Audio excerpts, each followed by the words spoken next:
Hi guys, I've told you enough about me going to have my breast augmentation surgery.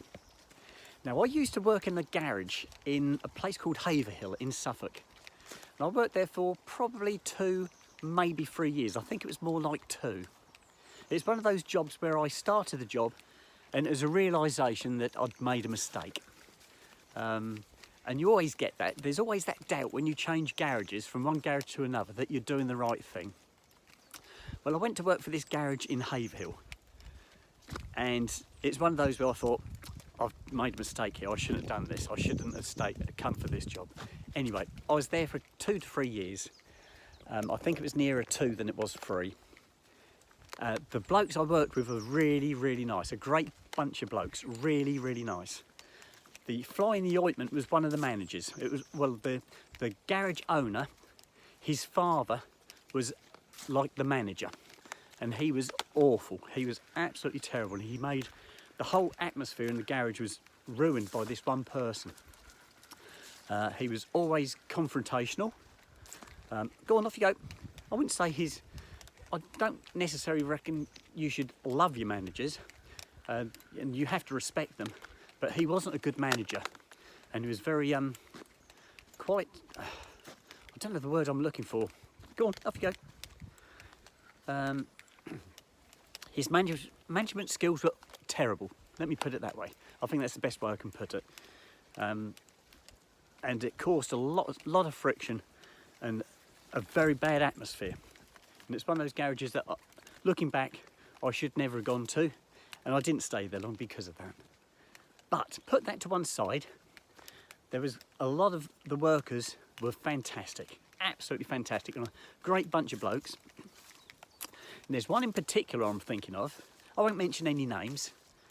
And he was one of the breakdown drivers. They used to do recovery work with lorries, and they also had breakdown vans that would go out to breakdowns to start with.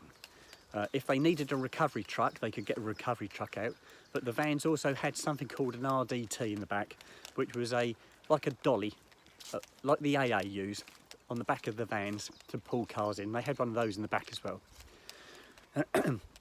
So this fella, he wanted a Honda S2000. That was his dream car. There's a 2-seater sports car called a Honda S2000. He'd wanted one for years and years and years. And he came to work this particular day and he's full of smiles. And he said, I'm going to get a Honda S2000. I said, oh, well done, because I knew he wanted one. He'd always told me he wanted them. And so that was lovely. So I said, oh, that's great. He said, yeah. He said, but there's more.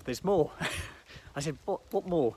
He said, my wife, he said, she wants breast augmentation surgery. She wants bigger boobs. And I said, oh, okay.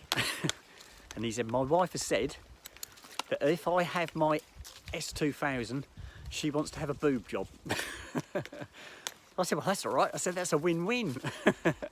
And he did. He got his S2000 and she got her boob job. I never did meet her.